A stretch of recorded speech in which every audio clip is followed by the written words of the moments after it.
What's up everyone? Welcome back to the podcast, or pwede kong sabihin welcome to the podcast kasi medyo natagalan tayo bago gumawa ng another episode. This is your guy, Cholo Guy. Parang kakandidati yung datingan ng this is your guy. Welcome to the podcast, guys. It's a brand new year, finally. Ano kaya ang dala ng 2026 sa ating lahat? Goodbye 2025. Pero sana hindi rin mag-goodbye yung mga flood control projects na nangyari, yung mga awayan ng siblings ng president and the senator, and at the same time yung pag-fall out of love ng president and vice president natin. There were so many things that happened last year na dapat po natin ipagpatuloy na ipaglaban. Now, usually when it comes to this moment, New Year, we start creating a list of the things that we don't want to do again, and also the things that we want to keep on doing. We think of changes for us to become a better person. Ito na yung panahong ito. Gumagawa tayo ng list ng mga ganyan. Sometimes, this would mean having drastic changes. Yung minsan naman, subtle lang. But all in all, these are the changes that we want to make sure that we are able to sustain.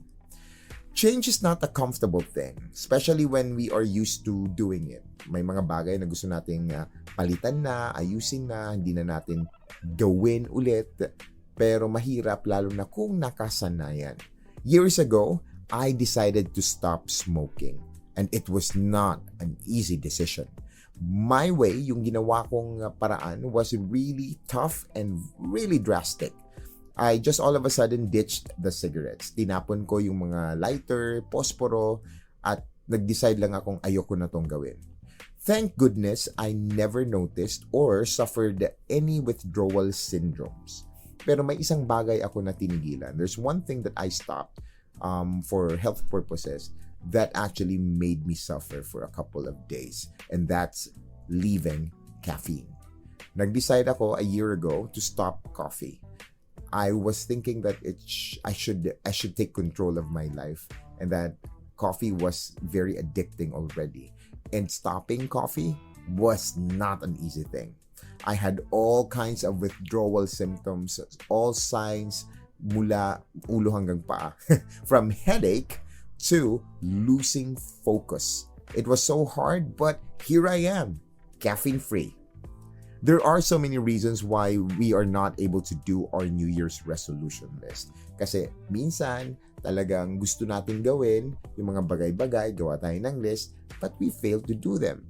Here are some of the reasons why we fail. Number one, unrealistic expectations. These are the goals that are really vague, not specific. Parang hindi tayo sure kung ano yung gusto natin talagang ma-attain. Hindi siya klaro. Number two, lack of concrete strategy is also a significant obstacle. While good intentions are commendable, they are insufficient on their own. Without a detalyado and action plan na mag-outline of the necessary steps and i-integrate natin ito sa ating daily routine, the resolution is likely to falter or mag-fail. It is crucial to clearly define the behavior rather than merely focusing on the desired outcome. Number three, pressure and motivation are two different forces that drive resolutions. Ngayon, meron tayong society expectations or a sense of should or dapat. Often, yan ay nagmo-motivate to make resolutions. But these resolutions are more likely to fail if they are not aligned with the core values and our personal identity. Goals that are aligned with your core values tapos sa iyong sariling pagkatao are more likely to succeed dahil they are more likely to be genuine and internal. Nakaka-relate sa iyo. Number four, ito yung last sa mga reasons bakit hindi natin nagagawa ang ating mga New Year's resolution. Number four is life is unpredictable.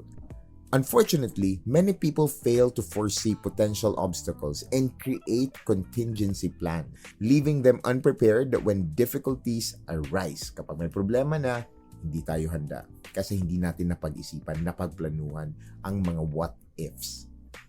Now that we are again thinking of these things, ng mga gusto nating baguhin, itong mga tinatawag nating New Year's resolution, we also need to realize that we need to make sure that we live up to it, na magagawa natin siya at least sa isang buong taon or onwards. Yan yung goal, na magawa natin talaga siya ng sunod-sunod.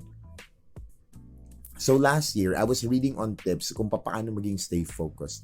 And I have seen some that I followed that I myself, I have been doing it to keep me on track. So in this podcast, I'm not going to tell you what you need to add on your New Year's resolution, but I will share what you can do to stay on top of it.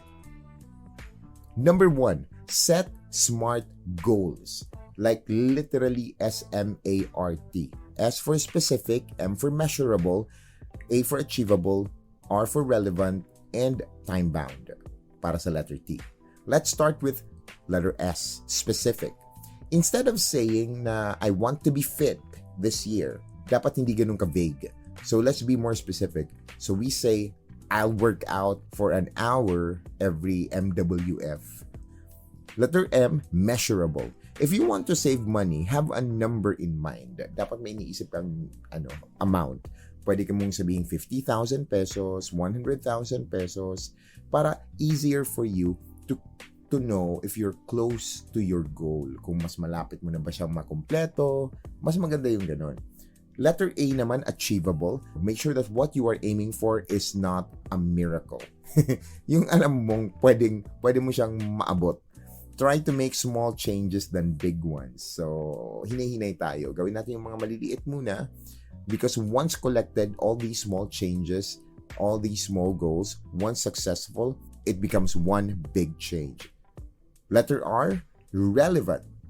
Have a deeper meaning or reason for the change that you are aiming. Dapat mayroon siyang kwento sa likod nito. This way, you'll see that there is a reason for that change. And lastly, letter T, which is time-bound.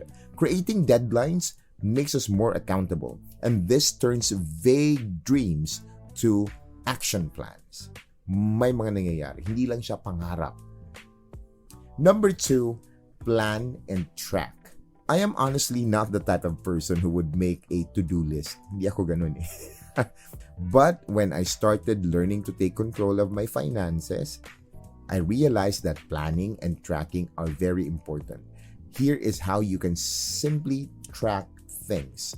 Write it down because kapag sinusulat mo or ina-articulate mo yung mga aspirations in a measurable way, that allows you to track your progress and also lets you adjust when needed, making the change clearer and more comfortable. And create routines. Yung mga routines talaga, eto na-enjoy ko to. You train yourself to do things again and again, and eventually that becomes a habit. This creates a clear roadmap to success. Number 3, support system and mindset. Having someone to back you up is very important when we are facing changes in our lives. They can help us with accountability, boosting motivation, reducing stress, and increasing the likelihood of success. Having them as well can help us navigate setbacks, lalo na kapag medyo nag-fail tayo.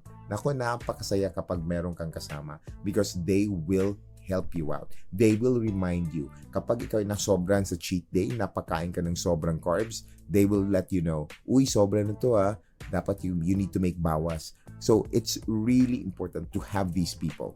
Making impossible feel possible and especially celebrating victories. If you have a support system, it's nice to have these because ang lungkot mag-celebrate ng mag-isa. Mas maganda talaga yung may mga kasama ka o kahit isa lang. Find a buddy. Part of the support system mindset is finding a buddy. It can be someone from your family or a friend that you can trust and can be very honest with you. Yung tipong kahit, yung tipong alam niya na mali, sasabihin niya talagang mali. Next up is be flexible. You need to remember that when a dog, ang isang aso kapag nakakulong, mas gugustuhin ng isang aso na lumabas. Mas pinipigilan, mas ginugusto. Parang ganun. I don't know if I'm making sense, pero that's what I'm trying to say. There will be times that you're going to slip away from your target, but that does not mean that you failed. Be flexible. Ang importante, magbabounce back ka. It's not how you fall, it's how you stand back up. Remember the reason is also part of the mindset dito sa number 3 ng support system and mindset. Remember the reason. As I've said earlier, may kwento dapat ang iyong change. So, always remember the deeper reason why you were doing this, why you even started doing this. I remember when I stopped smoking, my reason were, kasi medyo madami yun, pero yung number 1 reason talaga is I don't want to be a bad example to my siblings. I also don't want to be a bad example to the kids who will see me outside smoking. Number 3, I think it was more of ayokong tumanda. I don't want to grow old, looking thin, unhealthy, and smoking. Kasi I remember I saw an old guy, may nakita ako ron na nagyoyosi and matanda na siya. I don't want to end up like that. And also, the body that I have is not mine. Hiniram ko lang to kay Lord and I need to return it back once the time arrives. So there are moments when you are with friends who smoke, tapos maaamoy mo sila. I will remind myself of all those reasons why I don't want to smoke. And that makes it easier for me to say no and to be committed to what I started. Number 4, and this is going to be the last thing that would help us to stay on top sa ating New Year's resolution list for us to make sure that we're doing it. Keep it simple and fun. Now, complicated things make people quit, so take things slow and enjoy every bit of it. Limit your changes or resolutions. Now, focus ka lamang sa 2 or 3. Ako, last year, nag-focus lang ako sa 2. And then, last year, nag-focus lang ako sa 1. So, when you're trying to make resolutions, wag mong damihan. Because it's not easy to do even one. Mahihirapan tayo. Tao lang tayo.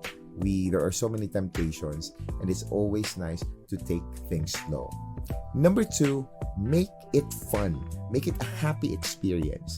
I have been a radio DJ for almost a decade, and I think I've been saying this a lot of times. Even if the pay was really small, nagstay pa rin ako ng almost a decade, 1 dekada. Why? Because I enjoyed the job. It was fun. Even if it was tiring sometimes, there are times na kailangan mong mag-report ng maaga for your show, for your radio show, or if there are kapamilya caravans that's out of your contract but it's a different contract but they ask you to host. Because nai-enjoy mo yung trabaho, hindi mo na iisip yung, you don't think of how tired you are. You don't think of it anymore because you love it. So when you do your goals, you make sure that it is fun. That every single achievement, natutuwa ka because it will make things lighter. Lastly, still on number 4, so keeping it simple and fun, use reminders. Now that we are all in this era where we all have phones, smartphones, use a reminder in your phone, a wallpaper in your laptop, or just anything that would visually help you be reminded about your goal. Para mas maging madali lahat. Every time nakikita mo sa Apple Watch mo, pag check mo, eto yung reminder ko, oh yes, I should stop doing this. New Year's resolution are significant because they offer a structured opportunity for self-reflection, goal setting, and positive transformation. By leveraging the fresh start effect, they enhance motivation for personal growth, the establishment of better habits, improved health, and a more purposeful future. This provides direction and a sense of control. So, tara, let us welcome the new year with a focused but fun way of reaching our goals. Happy New Year!